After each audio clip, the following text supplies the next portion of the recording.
Today I thought I'd take a look at some G.I. Joe art. I was talking about some G.I. Joe with my friends, and I love the 1980s A Real American Hero line. I know it's a reboot of an older line, which is very, very popular, but the Real American Hero line really took off when I was a child. The whole G.I. Joe versus Cobra thing.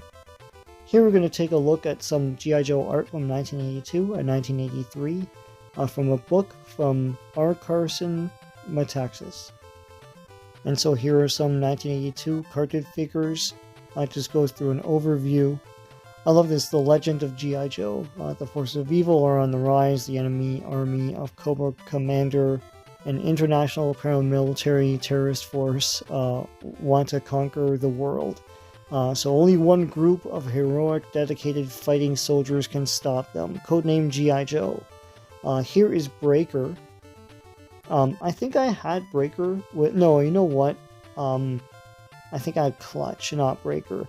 Clutch, of course, had black hair. Here is Cobra the enemy. So it's Cobra and Cobra Officer. I guess they called them different things. Of course, Cobra Officer had the more metallic Cobra symbol on them. The red is what most people remember. Here are Flash and Grunt. I had Grunt. Grunt always looked like Michael Ironside to me. I don't know. And he used this sort of face for other characters as well. But I remember Grunt looked like Michael Ironside. To me, I had a Michael Ironside figure. Here we have Rock and Roll. And Scarlet, of course. Machine Gunner and Counterintelligence. And here, of course, we have Snake Eyes, along with Short Fuse, the Mortar Soldier. I love the little things they came with. Of course, Snake Eyes looks different here. This is the first Snake Eyes. He doesn't have the grill mouth, which would become iconic for the character. But this was the version that was in the cartoon at the time. The very early cartoon where he had the sort of goggles on. And here, of course, we have Stalker and Zap. Zap also has the Michael Ironside head. And it just looks like Michael Ironside to me. I love Stalker. I had a Puffy sticker set, and they had a big Stalker Puffy sticker. And I love the character from then on. Wasn't featured a lot in the cartoon, I think only in the first miniseries.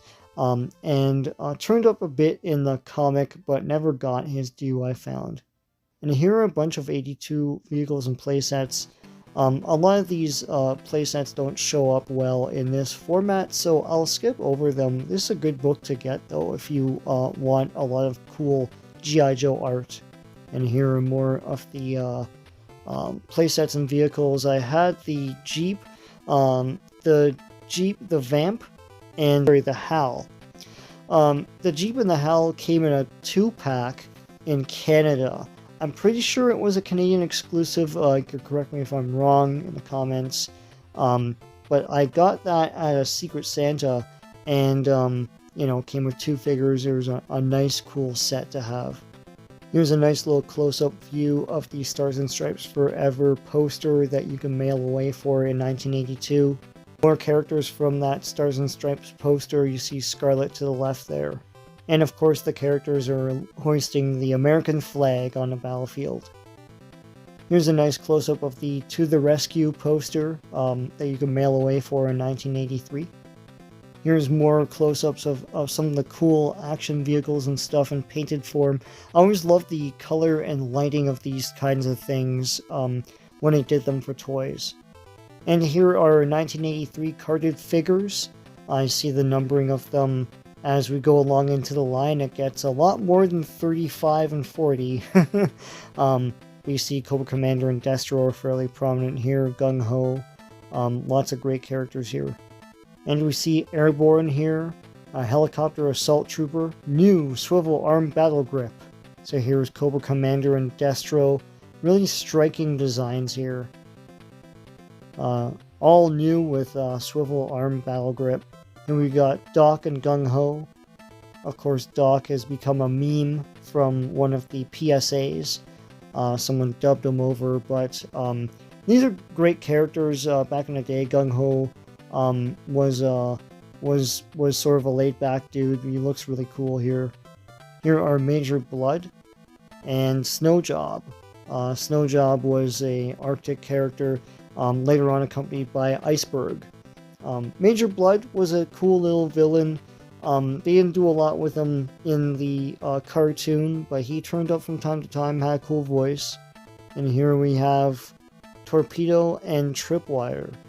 Torpedo featured a lot in a couple episodes in the cartoon. I remember Tripwire came with like a cassette set. And here are vehicles and play sets for 1983. Once again, I won't go through all of them here because they don't show up well in this format, but I encourage you to get this book. Pretty cool stuff. And here's the giant headquarters command center, fully equipped to fight Destro, Major Blood, and the evil Cobra Commander. Yeah, so they're really pushing Major Blood here. It's pretty cool stuff. This playset, I guess, was either designed to look like the cartoon version, which it kind of does, or the other way around. Pretty neat, pretty awesome stuff. You could even park other vehicles in it. And here are some storybook covers. The art was always very striking on these. Pretty neat. They're from 1983, Marvel Mighty Storybooks. Here's Operation Disappearance and The Spy Eye. And here's two more covers of Marvel books. This is the Trojan Gambit. I think I have that one. And Operation Decoy, a Marvel supersized coloring book. Marvel did produce coloring books back in the day as well. And there you have it. Just a look through 1982-1983 G.I. Joe art featuring this Collecting the Art of G.I. Joe book, Volume 1. Terrific stuff. You know, if you're in the market for this kind of thing, you should totally pick up this book. It's pretty cool. And if you like this video, please give a like. Please subscribe to this channel if you haven't already. Lots of cool pop culture stuff, retro stuff. So until next time, take care.